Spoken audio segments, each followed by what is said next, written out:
Good evening. Welcome to the Selectmen's meeting Tuesday, May 13th, 2014.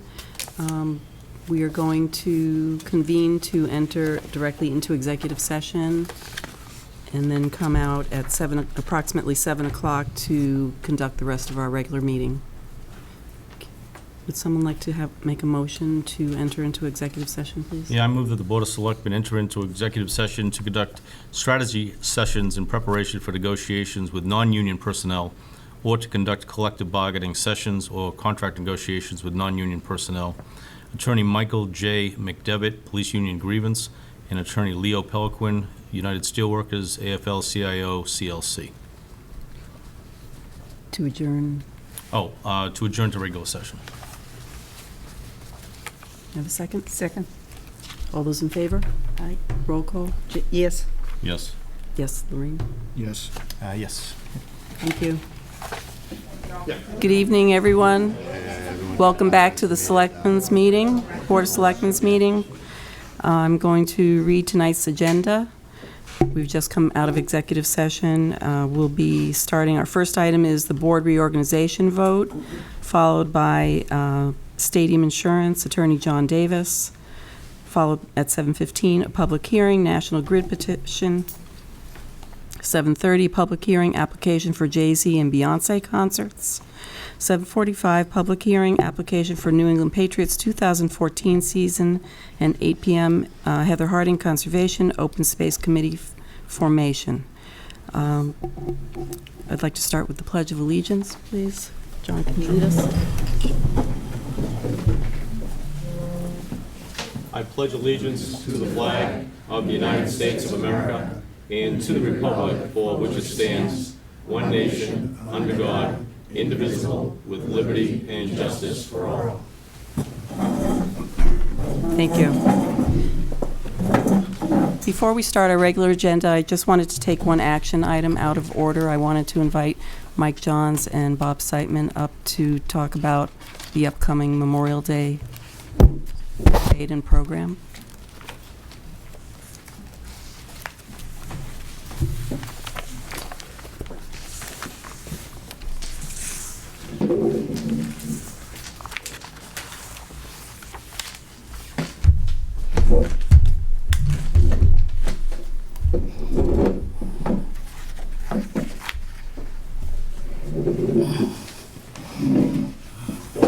Thanks for coming. Good to see you guys. Good evening. So, Mike, if you could just give us an overview of what the program will be for that day, we'd appreciate it. Certainly. This year is Foxborough's 141st Memorial Day ceremony, and I think it's going to be a spectacular program. We're expecting quite a crowd, and we have a great list of speakers. I'm holding in my hand the program that will be distributed at the event, of course, a color copy. We're going to hear remarks from a new pastor in town, Captain Derek White, United States Air Force. He's a chaplain. He is also the brand new pastor of Bethany Church. He'll be giving the opening invocation. And then, of course, we'll be delighted with the Foxborough High School Band. And then we'll have a high school student, Megan Fitton, who will be singing Proud to Be American. And they'll be just following the high school's national anthem with the marching band. And then we'll have a good list of speakers, and I've asked Selectwoman Lorraine Brew if she would bring remarks from the board, and the town manager will also be speaking. This will all be starting about 9:30, and that will be following the 9 o'clock parade. 9 o'clock, the parade starts in front of the American Legion at 8 Mechanic Street, and then we'll make a short circuit up to, or short route up to the Common. Our keynote speaker is a Foxborough High School graduate from 1976. He is a 33-year Army aviator flying 3 different models of combat helicopters, retiring as a Chief Warrant Officer 5, which is the highest rank of warrant officer in any of the service branches. He'll be making the trip up here with his wife from Hershey, Pennsylvania, and I'm very much looking forward to his remarks and, to the crowd in the town of Foxborough. We did just find out today that from Todd Kaiser's America at War class, as usual, he is going to be providing 2 student speakers that are both going to speak about Memorial Day, and one of them is going to speak about what it means personally to them, and another is going to speak about the history of Memorial Day. I just got their names this afternoon, and I don't even have them on the agenda yet, so. Great. But That's great. Terrific. All right, So you have in front of you, I believe in your packet, the permit application for the parade itself, as well as the draft program, which has changed quite a bit since you got them a week ago. Yep, so we need a motion to approve the application for the Memorial Day Parade and Ceremony. Okay, I move that the Board of Selectmen approve the Memorial Day Parade and Ceremony to be held on May 26th from 8:45 until 10:30 a.m. It's going to start on Mechanic Street and it ends on the Common? Yes, it does. Okay. Second. All those in favor? Aye. Aye. Thank you very much. We'll see you there. We'll see you there. Thank you. Thanks. All right, just one other quick announcement. I just wanted to remind everybody this Saturday, May 17th, it's Clean Up Foxborough Day.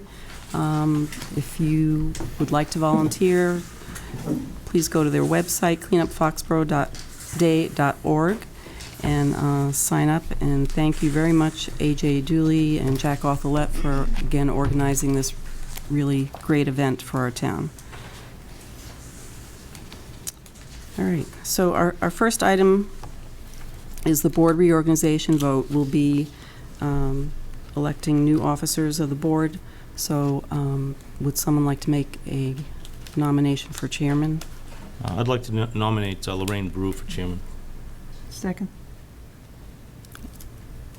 Any discussion? All those in favor?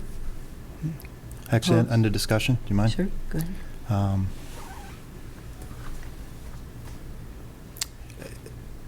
No, that's fine. I wish you luck. We've had a difficult year last year, and I wanted to make sure that there was some thought about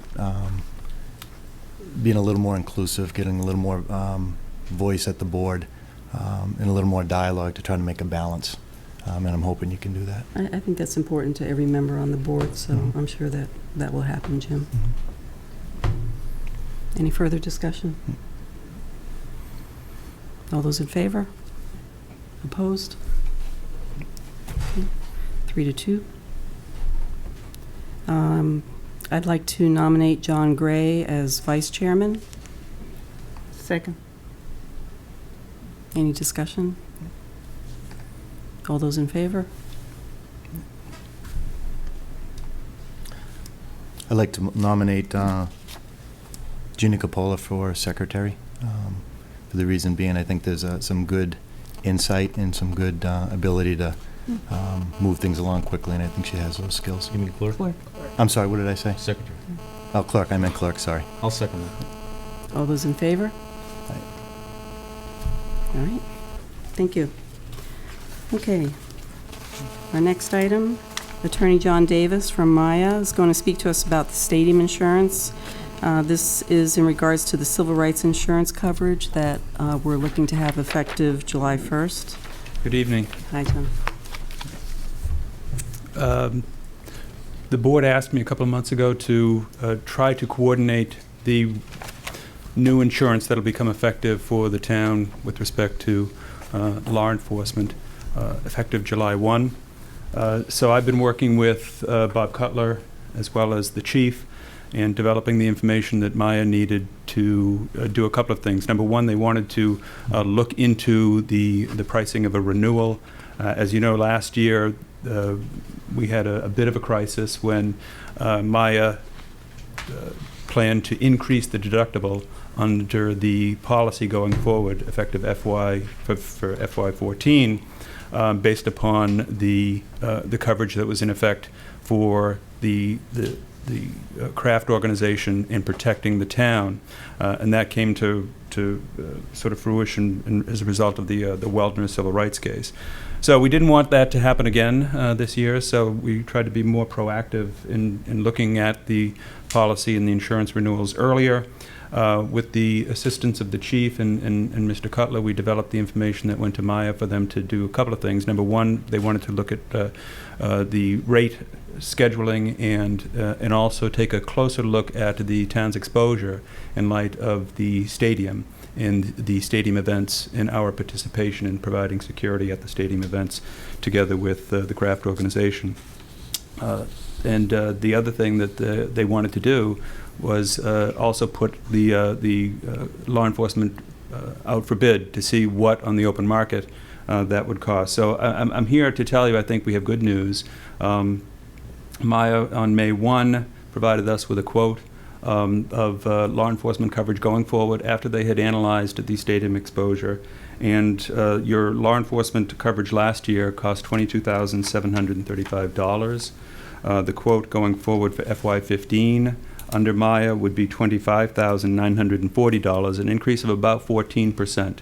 2.5% of that, about $568, is attributable to a rate 2.5% increase that they are Maya is adopting across the board, and the balance of that, about $2,600 and some change, is what Maya attributes to stadium exposure for law enforcement. So I guess the good news is it's a whole lot less than we feared. Maya has agreed going forward that they will keep the deductible at $7,500 per person, which is what it is now, which is what it was the year before. They will not increase it to $50,000. The limits that they provide are $2 million per occurrence, $5 million in aggregate, which is what they've had before.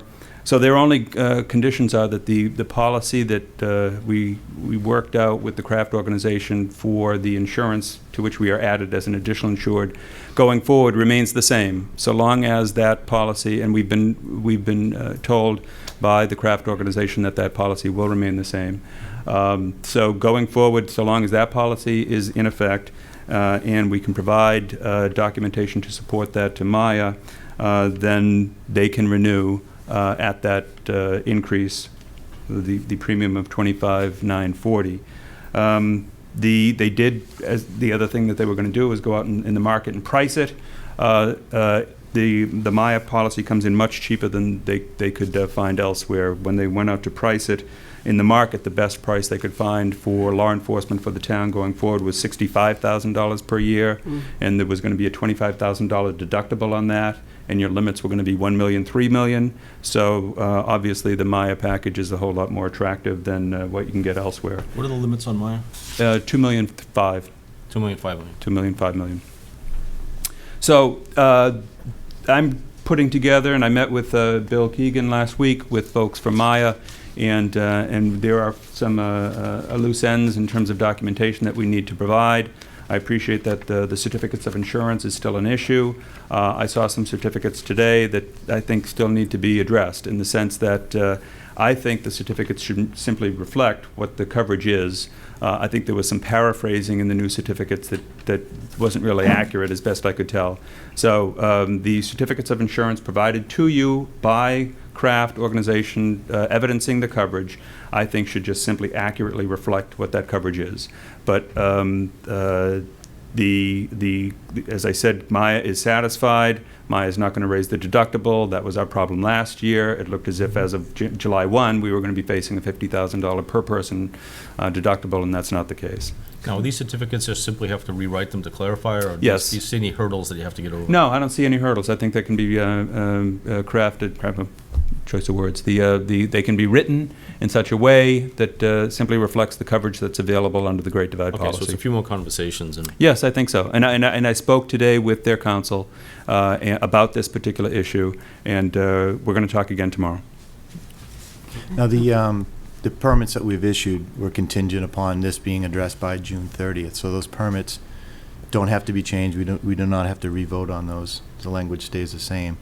But the backup will catch up before June 30th, and then we just move on, correct? Right. I mean, Tomorrow. the insurance, we're renewing with Maya, so that policy is going to be in effect with Maya. Great, thank you.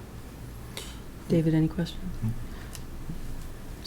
Ginny, do you have any questions? Going forward, if we have some events that we're going to be talking about tonight, in your opinion, do they need to be conditioned on the final language being acceptable to Maya for those certificates? Not in my opinion, no. No, I think we have what we need in place going forward. I think that we can work with the craft organization to make sure that the language of the certificates matches their coverage. Would there be a problem with putting that condition? No, I mean, on the events? no, because at the end of the day, it's their insurance contract that controls, not the certificate. I mean, we certainly want the certificate to accurately reflect what the contract says, but if there was any discrepancy or dispute, it would be the insurance contract that would control and define our rights vis-a-vis Great Divide. And that policy is going to be the same. Any more questions, John? No? Are we all set? Is the firefighters, paramedics fine? John? Under the insurance, we've always covered also along with law enforcement because we play a factor up there too. And the firefighters and paramedics still fine under coverage. They were under the old policy. So we're still fine? Yes, you are. Yes. That's all I care different about. coverage. Okay. Yeah, Yes. different Same As long coverage. as we're covered. This should be last year. Yeah. Hope we have a better fourth. I just wanted to correct one thing I think you said, John, and correct me if I'm wrong. I think you said it was $7,500 per person. I think it's per occurrence, correct? Maya That's what interprets it point per is. person. Okay. Yeah, So if push comes to shove, that's an issue that you'll have to take up with Maya. Okay. Bill, what But was the the- difference and that was between that was an the- occurrence or a person? Well, if you had an occurrence and you had multiple occurrences. Several injuries Several injuries. arising out of one incident, if the It could deductible be. was per occurrence, you would pay $7,500 for that everything. incident. But Maya's interpretation has been that it applies per person. Yeah, that was my understanding. Yeah, I know it would be And good that- to have it the other way. right. Okay. It's fine. I just read it differently, that's all. Which is why it was such an important issue last year, because as you know, in the civil rights case, the plaintiffs hoped to make that a class action. Right. And the concern was, depending upon the members of the class, were we going to be facing a $7,500 deductible for every member? Mhm. Right. That was the concern. Any other questions? Nice work, John. Thank you. Thanks, Judy. Thanks. Thank you. Appreciate that very Okay. much, John. Thank you. Thank you. Have a good night. Thanks, John. The next item is a public hearing for National Grid petition. Ginny, would you like to read that? Okay, is this what we're like this? Yep. Okay. In conformity with the requirements of Section 22 of Chapter 166 of the General Laws, you are hereby notified that a public hearing will be held at 120 South Street, Foxborough High School Media Center of the town of Foxborough, Massachusetts, on the 13th day of May, 2014, at 7:15 p.m., upon the petition of Massachusetts Electric Company, DBA National Grid, Verizon New England Incorporated, and New England Wind, LLC, for permission to construct, maintain, repair, operate, and use poles and lines for the transmission and distribution of electricity and intelligence by electricity or by telephone upon, along, through, over, and across Main Street, State Route 140, Chestnut Street, and Neponset Avenue in the town of Foxborough, the franchise petition. Thank you. Hi, good evening. Could you give your names for the record, please? Absolutely. Christopher Novak. I serve as in-house attorney for Massachusetts Electric Company, DBA National Grid.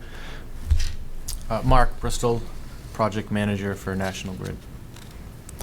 Thank you for, if I may, I can provide the board with some background on our petition, essentially why it's needed, what the company's planning on doing. I know this probably isn't a petition that you get very often, but just for background, state law requires National Grid, or in this case, Massachusetts Electric Company, our distribution affiliate, to file a petition with the board of a city or town, well, the board here in Foxborough for a town, whenever we want to either construct a new distribution line to service our customers or modify an existing line. And the board is given the opportunity to review our plans, our proposed pole and line and structure locations whenever we run along or over or under, if we had underground utilities in a public way. And so in this case, the company is engaging in a project called the Union Loop refurbishment, of which this particular existing distribution line in Foxborough is a part of. And so again, this isn't a brand new line. We're not putting in new structures where there aren't anything there. We're not putting in a new line where there isn't. We're taking the existing distribution line that runs along the streets that were mentioned in the public notice, and we are essentially reconductoring the line and doing pole replacements to support that line. The line will be heavier in physical weight, so we're going to need to swap out some old structures to do that. As far as safety hazards, there are none. The line will be constructed in accordance with Department of Public Utilities design requirements, and we do not anticipate any safety or traffic impacts. The voltage of the line will remain the same. It's currently 23 kV, which is standard distribution voltage. We're not upgrading that. We're not putting in any sort of high voltage transmission line of any sort. Again, this is just the voltage that you find, which is the normal service for customers and end users and residents and businesses. And Mark Bristol, I think, can get into a little bit more as far as details for when we're hoping to start this project, a little bit more as far as the number of structures that we're replacing and so forth. And I'll turn it to Mark. Sure. So just I think Chris gave a good overview of what we're doing. So just some additional information. We do have a number of reconductoring projects similar to this in Foxborough and the surrounding communities. And most of the 2287, this line that we're discussing, probably about 70 or 80% of the poles are being replaced. A number of the poles don't meet our current standards, so we're bringing those up to standards. Like Chris said, we are upgrading the wire size so that we will see some reliability increases out of the line. It also allows us to increase our capacity along the line as well. Any questions on scope or? I didn't. Ginny? Will at any time there be a disruption of service to the town? No. So if we do need some, it'll be individual customers. We currently don't have any customers off of this line that are off of the 23 kV circuit. There are a couple other customers on other circuits that we may need to plan outages with them, but for the local residents and businesses that are along this route, no, there won't be any outages. And you would have a regular program of informing the customers when there would be, so you would be responsible for that? Yes. Okay, thank you. John? I love your word, transmitting intelligence. I'm assuming that's data. Yes. Given the weight of the lines, the pole replacements, are they going to be one pole out, one pole in the same spot?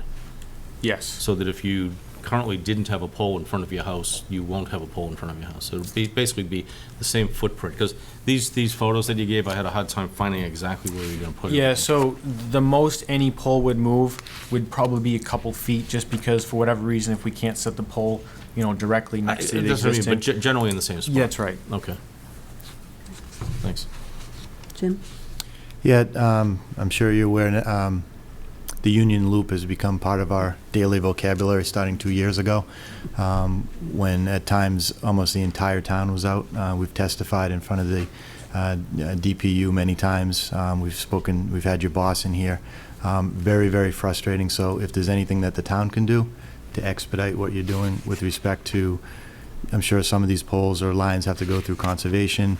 If there's any planning board issues, please let the town know, Sure. and we'll get you in front of the right departments. But this is a very, very long time coming. So thank you. Sure. David?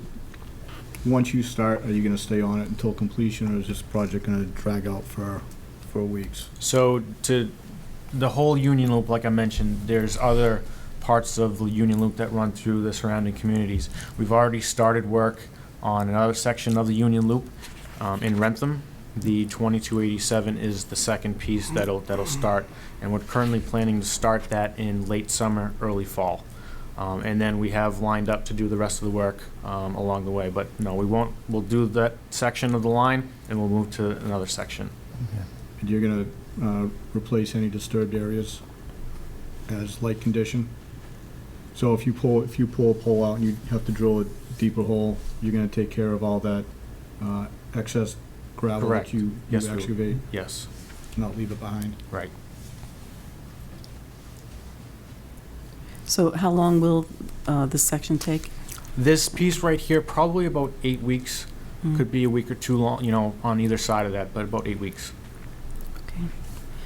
And I'm just curious, New England wind, are you planning on putting like little windmills on each Yeah, pole? I wasn't quite sure. No, that might be a typographic error. Yeah, just an affiliate. Yeah. Is it a typo or? Yeah, it definitely.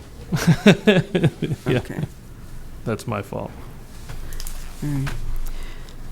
All right, so we're all Chair, set for, the issue of double poles come up, I'm sorry, did I miss that? no, we double didn't poles, discuss Poles that it. are lashed to each other. Yeah. Yeah, Yeah, Is there's it still a gonna- bunch of those in town. I mean, they are what I call blight. And Is that gonna cause more of this? More double poles as well as this?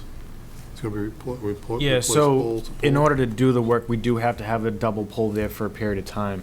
We have engaged Verizon already. There's also some fiber optic on some of the poles as well. We've already engaged them, so hopefully we don't have that, long double poles sitting there. So we've engaged their engineers, and they're up to speed on what we need to do. Is there a commitment that they'll be taken out as part of this project? Yes. I just have one more And question. certainly, I would just add too, if there are any double pole issues in other locations that the town is aware of, I would be happy to speak either now or even offline. We have community relations managers who can yeah, since the work with that. storm, there's a number of neighborhoods that got really hit hard, and they had to make temporary patches. But yeah, there's still half a dozen double poles in my neighborhood, and I'm sure there's more around town. So, Bill, could you coordinate Yeah, getting we'll like that to get, information? we'll try and get a full list for you. Sure. Great. Ginny? Also, will you be, have you been in contact with the DPW in regard to like sidewalk repair and, so do they know your schedule? So you, Yes. Yeah, Yes. okay. Yeah. We met with the director. Roger Hill? Yes. Right. And the Department of Transportation as well for the section on 140, to the extent Oh, that's okay. within their jurisdiction as well. Thank you.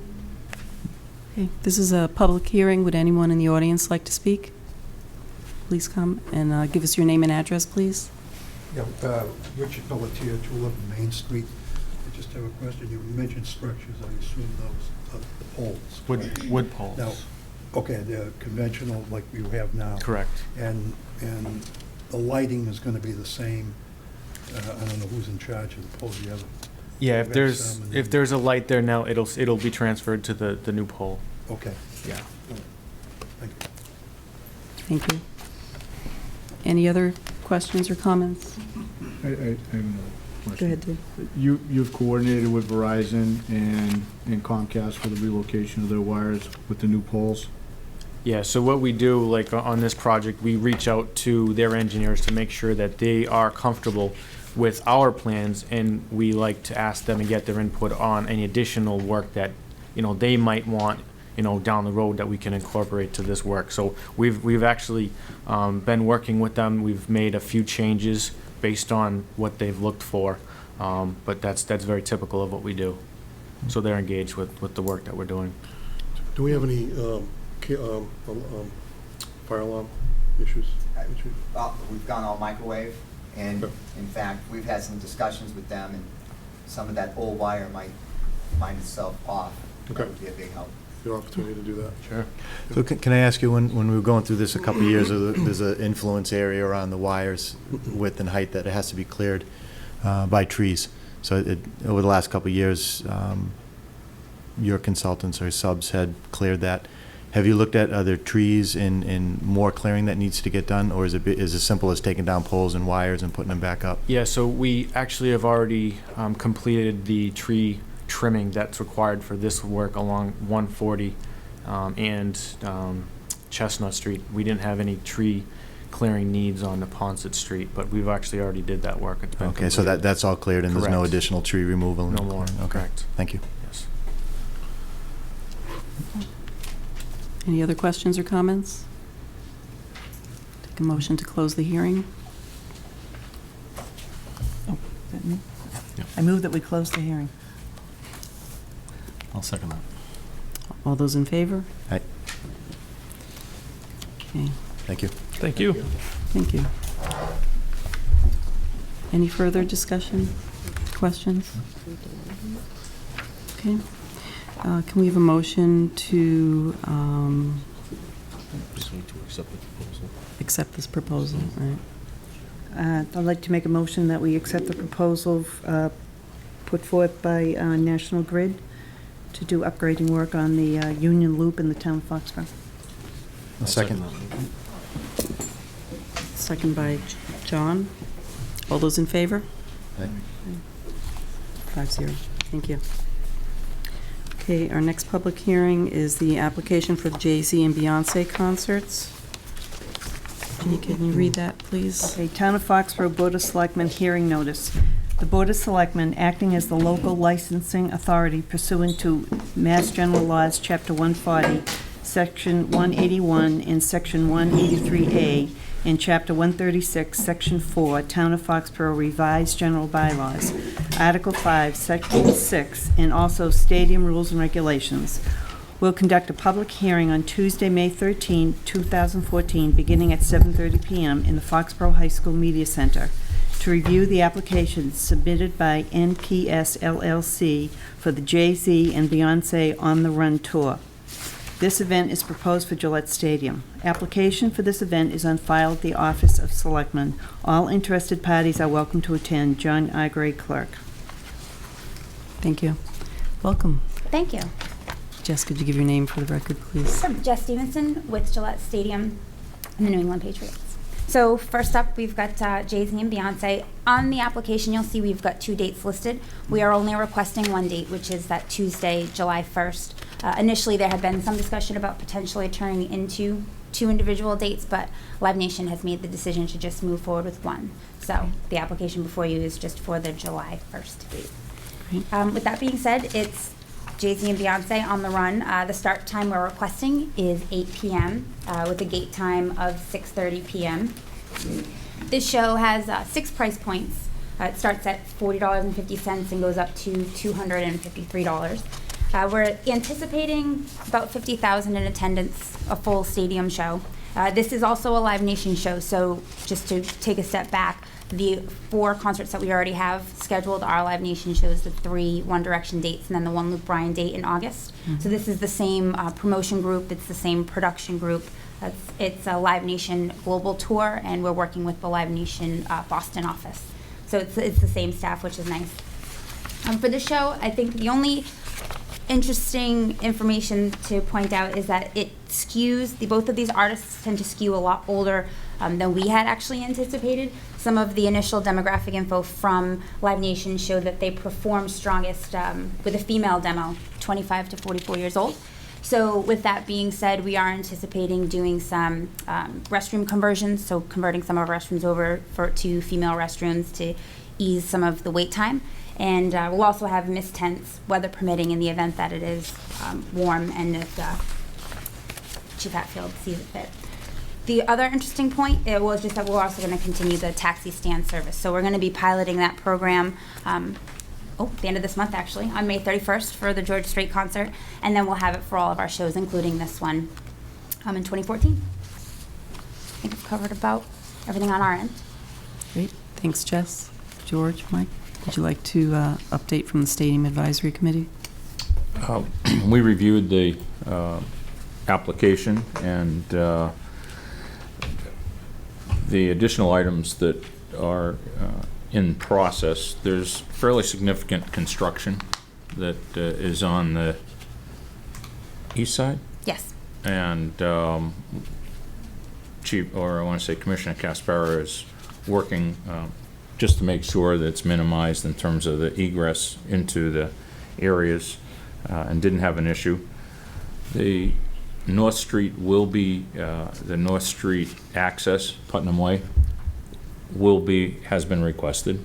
Yes. So that will be used. And in addition, as Jess had mentioned, and I think it's very proactive in looking at the taxi cab situation where they will egress in via the Putnam Way, and there'll be a holding area that'll be anticipated in one of the parking lots, parking lot 1 or 2, so that they'll be able to exit rather than be on North Street, which I think is a nice step, and I commend you for it. Excuse me, can I just, how me. will the taxis know that they're supposed to use Fidelity Way? Have they been notified? No. Yes. Okay. They will be. They'll be notified as soon as we have the final site plan in place. The actual lot that they'll be posted in is they're going back and forth on that right now. They've yet to confirm, but as soon as they do, the taxi cab companies will be notified. So are you saying, so Putnam will be open to allow taxis to go in and out where typically they're not? Correct. And you're taking them off of North Street where there's no area on North Street, correct? They had just been queuing up on North Street, correct? There's no specific lot or space Okay. for them to pull into, so they had just been sort of posted up illegally. Yeah. Okay. And the bylaws don't allow for commercial vehicles or livery vehicles on Putnam Parkway. So with the chief's blessing and our director of parking has been working with him on setting this plan, we will have the special exception for taxis to get them off of North Street and into the parking lot. Okay. Because I think I would have a concern with opening up Putnam for taxis, because if you allow it, they will come, and it becomes more and more, where it's been a pretty bad inconvenience on North Street all the way up and down there, and the police has been involved in putting police details to keep them away. Once you open up that access, you don't know if it's 10 taxis or 100 taxis, but they will use it, and it's an inconvenience for the residential areas on North Street. So I would have I think a fundamental issue with opening up any extra access on Putnam without some thought to that. That's just my thoughts. I think they'll be subject to the same traffic restriction, where they'll have to come in from either 140 or Chestnut Street and exit the same way because of the roadblock that's put up at Whispering Pines. Understood, but that trip wouldn't be made today Yeah. without that being open. And I've seen, I mean, I live there, and I see it. It's an inconvenience for the people that live Right there. on the corner. And some of these are self-inflicted inconvenience because they invite people to park in the yard. You know, we've been dealing with that for a long time. But there's a long history of that gate and number of trips that go in and out, and just to open it up and say it's a good thing without some thought behind it, I think I would have some concern. Chief O'Leary? Mr. DeVellis, if I could just address that. Sure. One of the discussions we've been having since midwinter is the aspect of having a better location for cabs to be able to be on the property, pick up people without the interference that we're seeing both in your neighborhood along North Street. I know that Mrs. Coppola has brought it up several times in discussions about the impact of it, and I know even residents on Pine Street have concerns about it.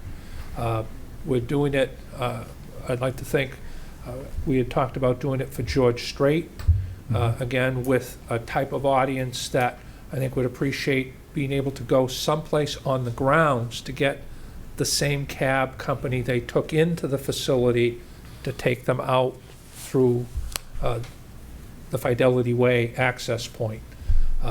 Again, if it doesn't work, and by working, not just being effective in moving traffic, but more importantly, reducing the impact in the North Street neighborhood, to take a look at it. And if it doesn't work, then we would have to go back to the old methodology. So, But Chief- it's been a discussion between myself, Mr. Pekarsky, their traffic engineer, to figure out the best method to try and test this as a pilot program. No, I understand, and Right. I somewhat agree with that. I think my concern is opening up more areas for traffic to go through a residential area to enter into a commercial zone, residential to commercial, and you open it up. Right. Granted, and I know it's a problem, and we've been struggling for years. We're trying to find a solution. but not to just give up that, saying it's not working on North Street, where I don't know if we've exhausted the signage and the policing to stop it, versus saying, well, we can't stop it, so we're just going to let it go through the residential and in there. So I'm not disagreeing or agreeing with your plan. I'm very cautious about it. Ed, will the signs, my favorite subject, will the signs be up that no? Mr. Hill from the Highway Department has indicated we'll have additional signage placed along there. Okay. And you'll have a detail in that area also? For the concerts, yes, we will have people up in that area. We do at certain neighborhood entry points already, and at the end of the shows, we'll redeploy people back into that area as well. So all the traffic, the cabs are typically hovering down at the other end of North Street by Route 1. Instead, you would be directing them into... Well, they'll be going in through Fidelity Way to a specific lot area directed by the traffic and parking group at the stadium so that we could arrange the pickups there. But then they'll be directed back out Chestnut to Mechanic, not towards Correct. north. They're not, because Route 1 would just make the rush of traffic a worsened condition. Right. They'll be allowed to go out the back to speed their delivery of their original clients, as well as the hotel vans that we see up on North Street, make some allowance for them as well to bring their clients back to the hotels that they stay at in the region. So go ahead. Jess, I can understand using Fidelity Way to drop people off. What happens at the end of the concert when people want to pick up that cab to go back to where they came from? It'll Has be in that been same worked out, location. or? It'll be, the pickup and drop-off location will remain the same. So where you've been dropped off at the beginning of the event, if you took the cab there, Okay. is going to be exactly where you'll pick it up, that taxi cab stand, wherever it may Will end there up be in our lots. specific areas for specific? Absolutely, yes. So they'll be like, people will be queued up in the next? They'll be queued up, there'll be signage, it'll be a message throughout the event if people have taken the cab in, so they won't be just scattered intermittently throughout the lots. There'll be one designated space for them. Okay. Are certain cab companies going to be authorized to use that, similar to season ticket holders, or is it just open to any library? It's going to be, I think we have a list of preferred vendors that we'll be going through, who will be getting all of the messaging, and will be brought up to speed on the new policy. Go ahead, John. Jess, we had asked, we did some other concerts earlier in March, or maybe it was late February. Yes. And we had asked if there was any more concerts on the horizon. We didn't know about this one. I just didn't know when this application came in. No, we actually didn't know about this one either. It came to fruition relatively quickly. This is also, like I had mentioned, a Live Nation show. So between the time that we knew they had made a decision to play stadiums and when the show actually went on sale was probably less than 3 weeks. Are there any more on the horizon? I can say no as I sit here right now, but I mean, we didn't think that they were really on the horizon back in March. I'm thinking of the residents in that area, and Of course. a Tuesday night, this is a major disruption. I don't know how regular, normal Tuesday night traffic of folks trying to get home from work are going to interact with this. It's a holiday week as well. Yeah, well, people still work on holiday weeks. They do. I'll certainly be there. I'll ask but you it'll guys, be a I mean, reduction in the have you amount had of commuter concerts on traffic on Tuesday nights July before, 1st. and have everything worked out okay? I know we have some football games on Thursday nights, and the other concerts, I think, are on Saturdays. No. Friday, no? Nope, Thursday, Friday, Saturday, and Sunday. Okay. It goes for and against. You know, a concert during the week tends to minimize the impact from a public safety standpoint because people won't be gathering in the lots as many as early. So from that perspective, but clearly, traffic on Route 1, you have commuter traffic as well as concert traffic. So, that you'll have that impact. But you have enough experience with midweek concerts and activities that the system can handle it? Yes. Okay. Midweek, any night other than Saturday or Sunday, when people are working, they tend to be a late arrival and there's a big crunch just before showtime. But usually you don't get the huge backups that last forever. They're short-lived. Did you say you were going to develop a mechanism for notifying the neighbors, reminding them, like, oh, Tuesday, there's going to be a concert, to remind them? Yeah, so our second issue, or our second edition of the Partners in Patriotism newsletter went out this week, so most residents have either gotten them in their mailboxes or they'll be getting them within the next couple of days. That's got a detailed stadium calendar. It has all of this information as well as some other events that we've got going on coming up. We'll also be doing a digital e-blast that'll go out to any resident who's signed up, who's opted in. That'll have all of this information on it as well. So we're trying to use a two-pronged approach, and then we'll also just have our standard notice in the Foxborough Reporter. So hopefully those three messaging methods will be sufficient. Okay. Any other questions from the board? No. Okay, this is a public hearing. Would anyone in the audience like to be heard? Okay. There's there's a new issue that came up after 40 years of having concerts and events there.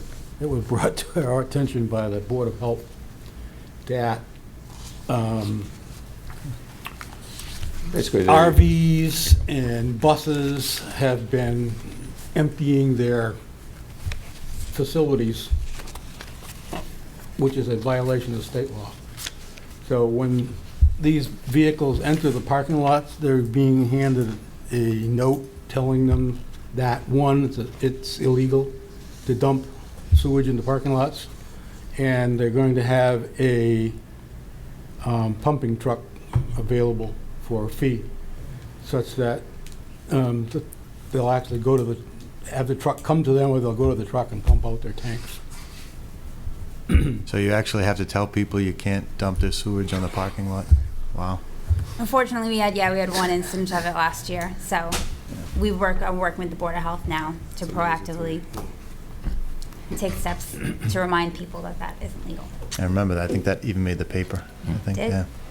And if I'm not mistaken, that'll be in effect for all events, concerts, as well as we'll talk about the Patriots. Oh, certainly. Well, like Mike had mentioned, it's state law, but we'll also be distributing additional flyers. So when you say there'll be stations available, is our Board of Health involved in that? Yes. Or Yes, and actually, are they providing that service, or are you doing a vendor and they oversee? we've got a permit? meeting scheduled for Monday morning to sort of to go through it. We have a service on site. We have United States Services, which will be able to provide that, Mhm. but it's an ongoing discussion at this point. Always something. So Be true. responsible for irresponsible actions. Yeah. Just when you think you've seen it all. Yep. Okay, thank you. All right. No further discussion. Can I have a motion to close the public hearing? I'd like to make a motion to close the public hearing. I'll second that. All those in favor? Aye. Thank you.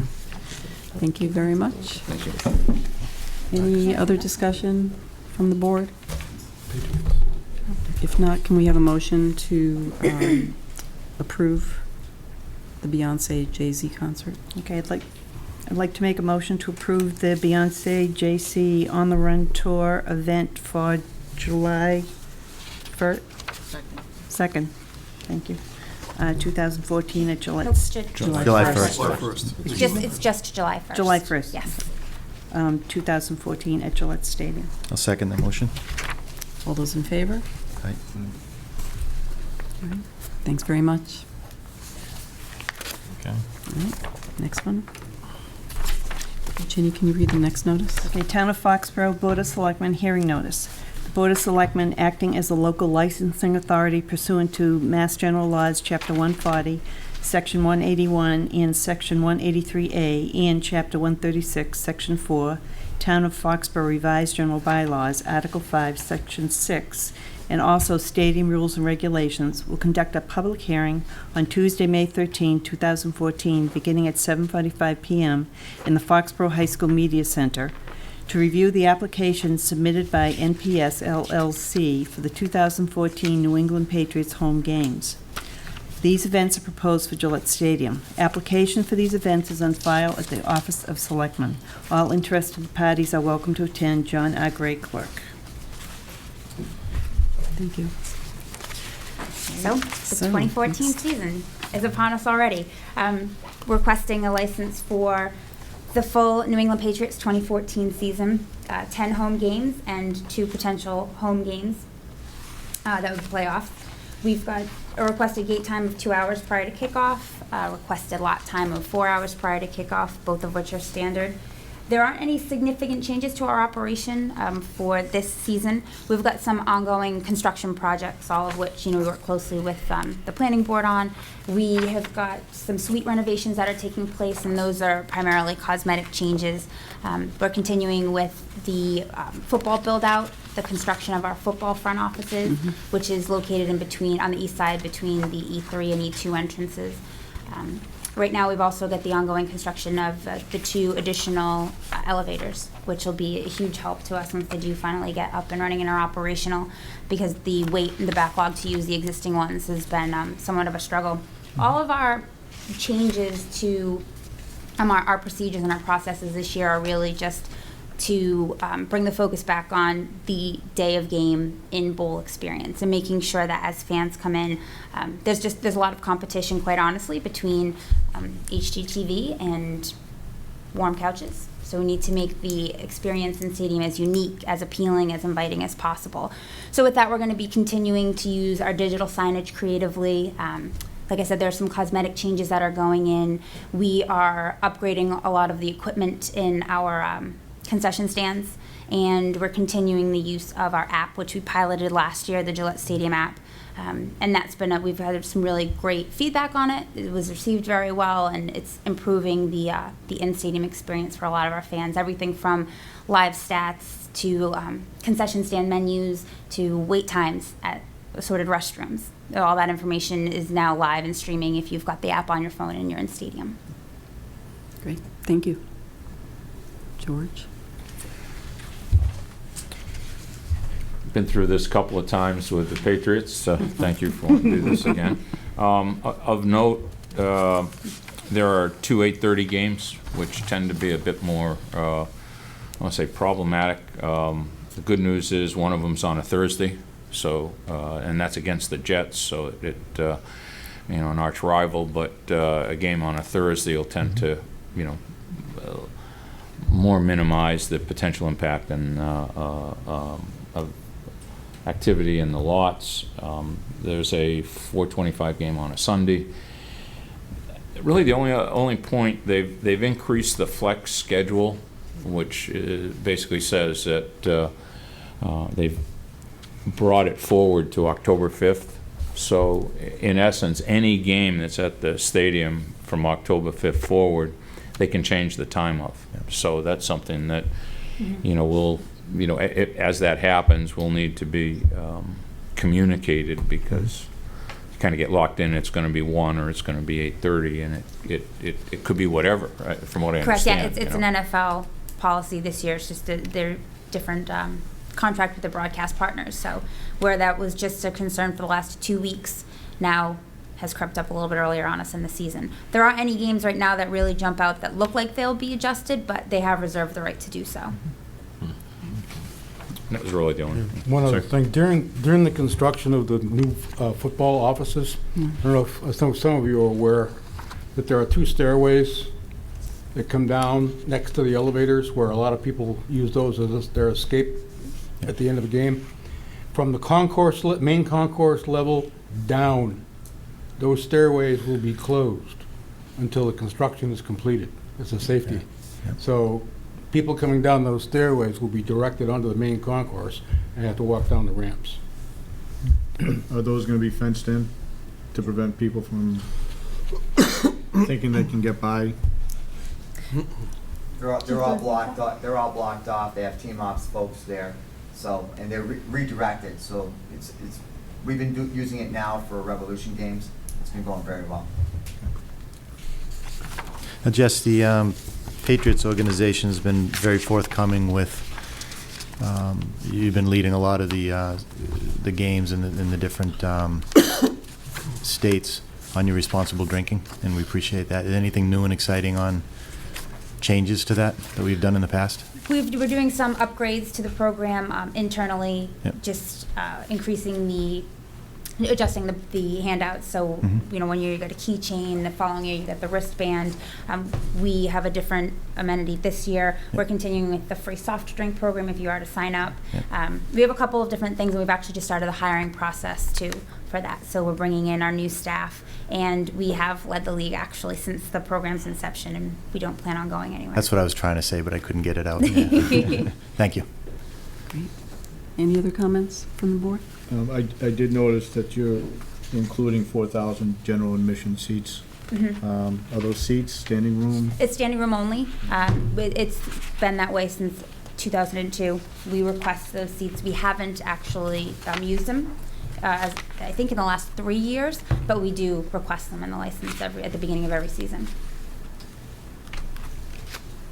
All set. John, Ginny? You set? No, I'm all set. Okay. So just one question. I know the new CVS construction in the parking lot, and I know there are plans to do additional construction there eventually, but Yes. that won't affect this season, correct?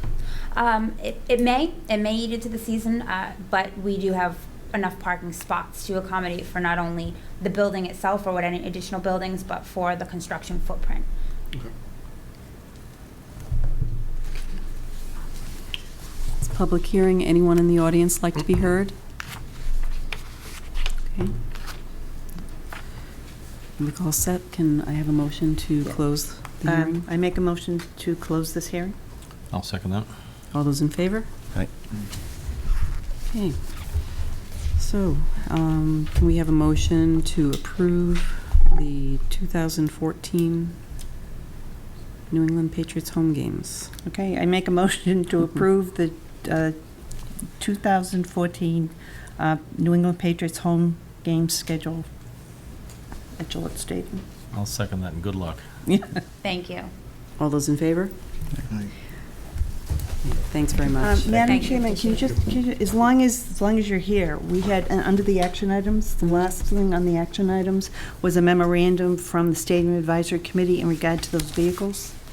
Did you want to speak to that? Can we take that out of order and speak to it now, as long as they... Why don't you start that? Okay, can I just read the memorandum? Okay. Open issue regarding public safety equipment used at Gillette Stadium. Stadium Advisory Committee met on Monday, May 4th. During the meeting, an issue arose that the committee felt that the select board should be made aware of. This issue centers around the reliability of two 7-year-old all-terrain TSU Gator vehicles provided by the stadium to the fire department. These units are capable of carrying personnel as well as injured event attendees on stretchers to and from tight access parking areas during stadium events. The units are an integral part of the public safety strategic plan. The fire department is concerned that the units are near the end of their useful life and have had mechanical issues during certain events last year. Stadium communicated that the units have been fully serviced recently and will be available for use for the first concert on May 31st. Chief Hatfield will test the units for reliability. If he deems them unreliable, he will be exploring the rental or possible purchase of units with board approval, which would then be billed to the stadium on a per-event use basis. Then there was similar issues with other equipment, and then the final line is the chiefs will be keeping everyone apprised of the progress/status on these issues. Okay, is there anything you want to Chief go further? Yes, well, first of all, I want to thank the Stadium Advisory Board for their support. We've had a lot of good, positive discussions since that meeting, to the point where the two vehicles the existing 7-year-old vehicles are running. They're going to only be used probably for the first event. By the Beyonce concert, we should have one new vehicle in place to replace one of those, and by the preseason football game, we'll have the second one. So it's been some good dialogue. We had a little disconnect, but I think with all of the input and discussions, it's all been positive and proactive. Okay. Thank you. Thank you. You can go. Thank you. Thanks, everyone. Good to see you.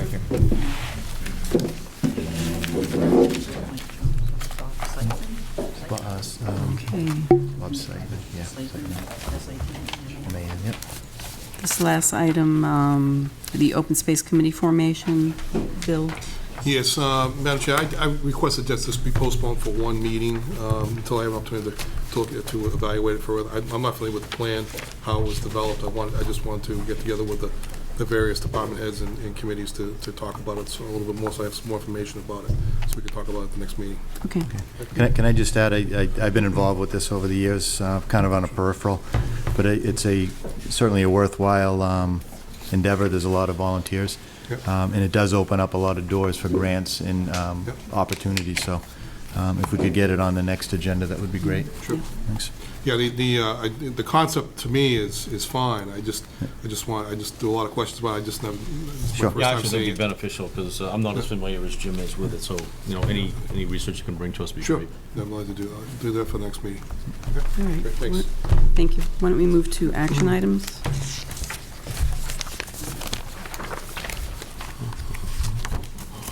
Okay. I'll do it. Oh, okay. Oh, go ahead. First action item is from the Historical Commission. It's a gift acceptance for the Foxborough Historical Commission in the amount of $400. The purpose is the restoration of the Civil War soldier statue. And the donation was made by David and Marie Crimmins of Birch Tree Road in Foxborough. So, can I have a motion? I'll second that motion. Was that a motion? Oh, I guess it's a motion. I Okay, guess. I'll second the motion. All those in favor? Aye. Thank you to the Crimmins family. Okay, so I just bring it as a motion? Yeah. Okay.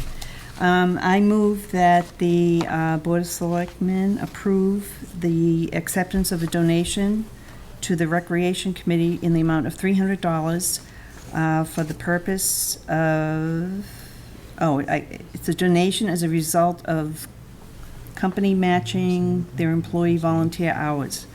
The donor is ING, and the amount is $300 for the I'll second that. All those in favor? Aye. Thank you. ING. Okay, I move, do we have, Want to do all these at once? yeah, that's what I was, can we do them all at once, your appointments? Yeah, I was going to make that suggestion. In fact, I was going to recommend at some point we consider the fact that you do one omnibus acceptance of all these items, with the exception of, and just say exception to whatever item that you don't want to accept. Well, we like Just to, do one vote. for gift and donations, we like to point out. Oh, no, the giver, I would read them and then just take one vote at the end, accept them all. Makes sense. Great. Oh, okay. Efficiency. Saved us time. Okay, this is the appointment of our new town manager to a number of committees. The first committee is the municipal officer appointment with an expiration date of May 1st, 2015. The second is the appointment of William Keegan to the Executive Emergency Planning Committee, appointment expiring May 1st, 2015. The third is the Audit Committee appointment, expiring 7/1/2014. The next one is the appointment to the Capital Improvement Planning Committee, expiring May 1st, 2015. The next one is the Metropolitan Area Planning Council alternate member appointment, expiring 7/26/2014. And the next one for Mr. Keegan is the MBTA Advisory Board alternate member appointment. No expiration date.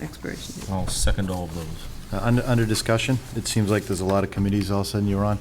In your experience in Dedham and in Seekonk, did you hold these positions Yeah, also? a lot of them I did, actually. You note that the Metropolitan Area MAPC and the MBTA are alternate members, so Okay. I only go if necessary. Gotcha. So Okay. it means most of these are in-house appointments, so. Right. So it's nice to be nominated, but it's not, Yeah. if it's not necessary and you're using Right. time that you could be doing someplace else. Some of these items, Emergency Planning Committee, it doesn't happen all the time. Audit Committee happens certain times of the year. Capital Improvement, certain times of the year as well. And Municipal Hearing Officer, only as needed. Okay. So, all manageable. Thank you. Okay. Thanks for the consideration, too. And our CIP is on Saturday morning, keep that in mind. Okay, thanks for the warning.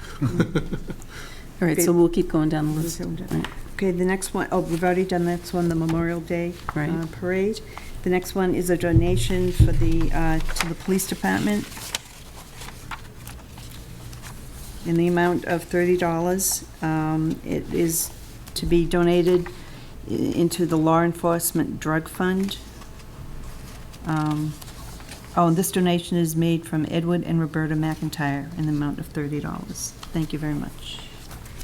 The next one is acceptance of $2,722 to the Law Enforcement Drug Fund. The Foxborough detectives initiated a criminal drug investigation that led to a search of a premise in Attleboro and several arrests of suspects in the drug sale operation. This funding should be directed to the department's Drug Investigation Fund towards future cases and prevention efforts. And I think we should do a heartfelt thanks to the owner of that house that had the drug arrest and confiscation of all that $2,700 worth of drugs for us. Thank you. Donations accepted. Okay.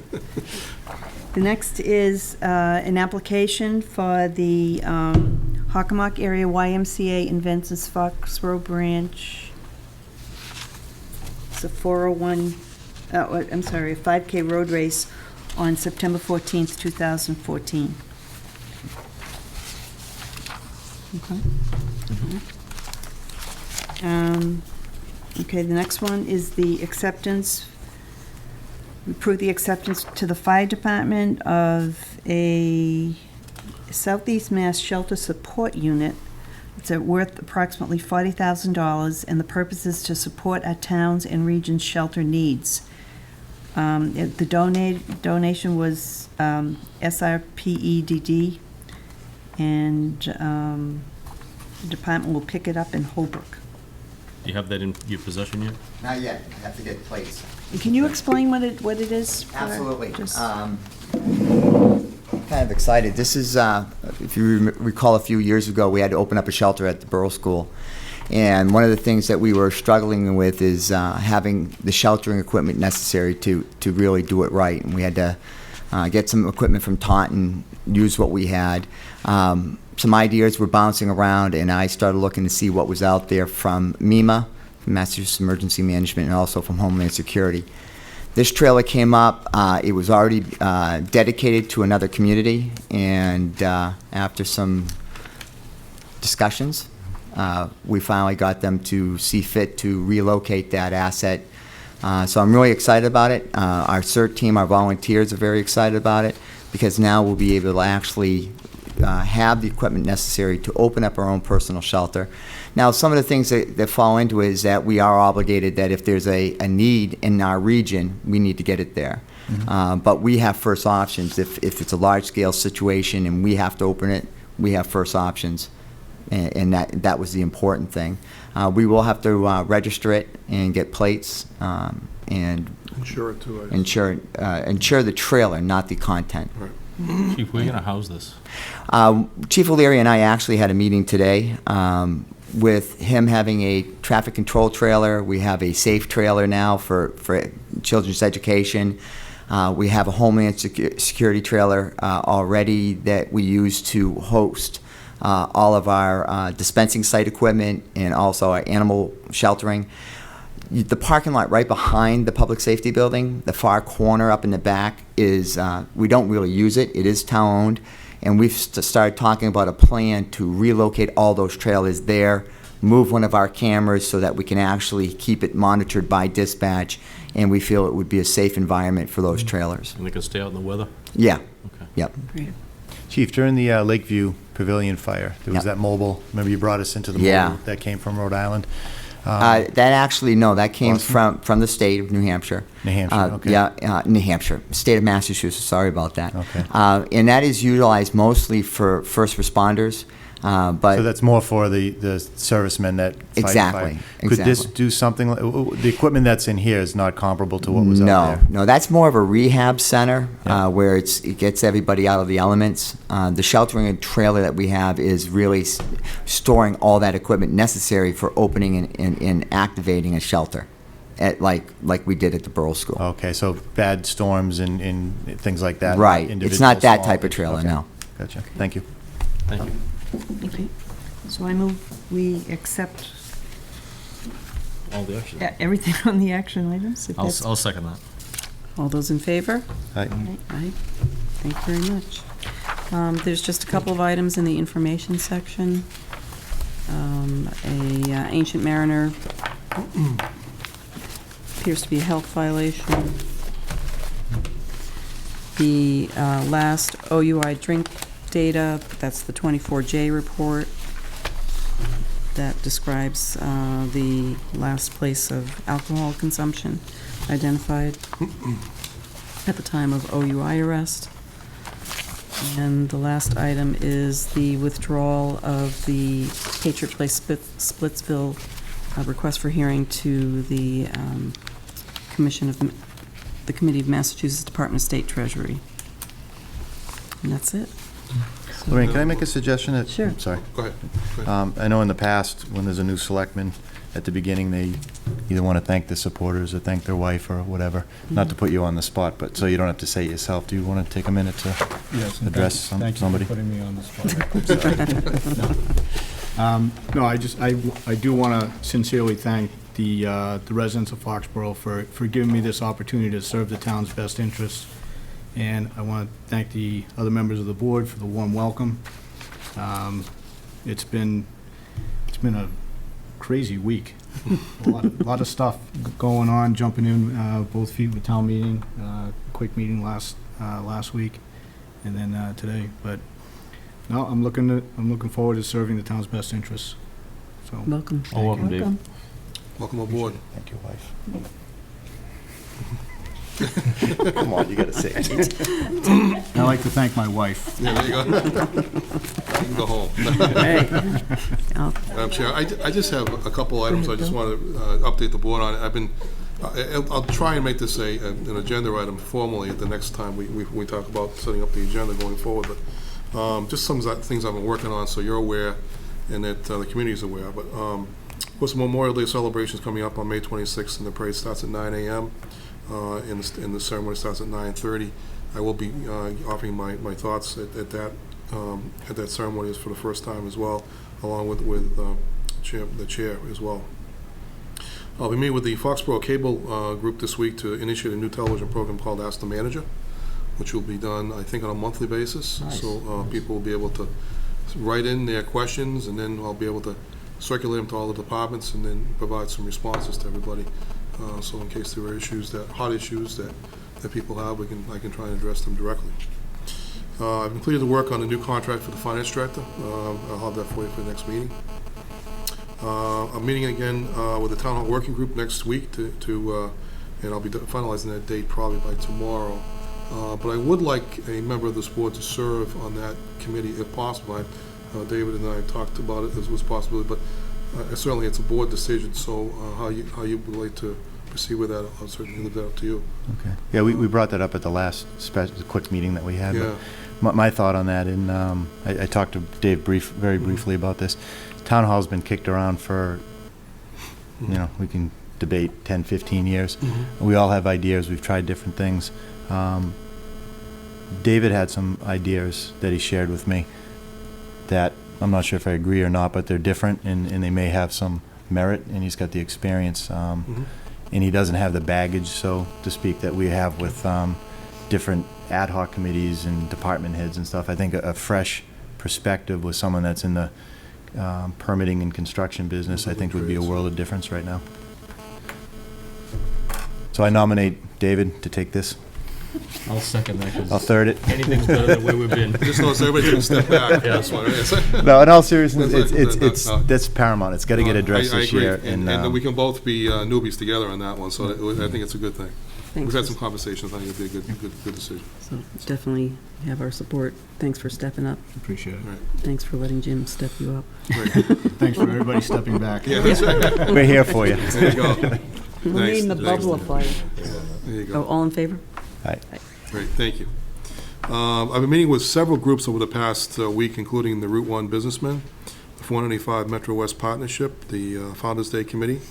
I visited the Council on Aging, the Water Department employees, the Police Command staff, Foxborough Reporter staff, the Planning Board, the department heads, the Public Works staff, Town Hall staff, and I had my first AdCom meeting. My first department head meeting. I still have to meet with the fire department staff and the library staff, which I do have a meeting tomorrow with the library staff, so I'll be meeting them with those folks tomorrow. I met with Representative Barrows last week to talk about some of Foxborough state issues. Important note is that this past week, Mansfield held its first annual town meeting, and the long-awaited intermunicipal sewer agreement between Mansfield, Norton, and Foxborough gained final approval at town meeting. So that's a really huge step forward for this community. I'm working with the Craft Group to establish regular working meetings on the issues of common concern and interest, and to establish a good working dialogue. And I'll be meeting with the new Child Sexual Abuse Awareness Committee on Wednesday, meeting tomorrow night. Yep, thank you. And the ZBA chairman on Thursday. So more to come. Still lots of meets and greets to go along, but. Bill, thanks for diving into all that. No, I Yeah, appreciate it. pretty busy. It's really interesting. I really find the work to be really exciting in a lot of ways, so it's good stuff. Would it be helpful, and I'm sorry if I'm overstepping a little bit go on ahead. this, but, you know, we've always, it didn't appear on this agenda, but we usually have some type of a chairman update, and then we have citizens input, which I Okay. hope they continue on. Sure. Would you want 2 minutes at a meeting to give an update of Yeah, things that might be if from that's your all right perspective? with the board, I used to do that in my previous 2 jobs, actually, as a chief administrative officer, to just update the board and the community on issues that I'm working on. Sometimes there's not much to report on, because it's all internal stuff, but a lot of times there are things that we're tracking. It's good to kind of provide that update for everyone. Yeah, I think that would be helpful. Yeah, I mean, we usually can couple that with, community announcements and things like that, just to, put it right in the front of the meeting. Yep. Right. But the things that you're working on and the, sort of the departments and committees that you're talking with, I think from the public's perspective, it's welcomed. So thanks a lot for that. No, you're welcome. Thank you.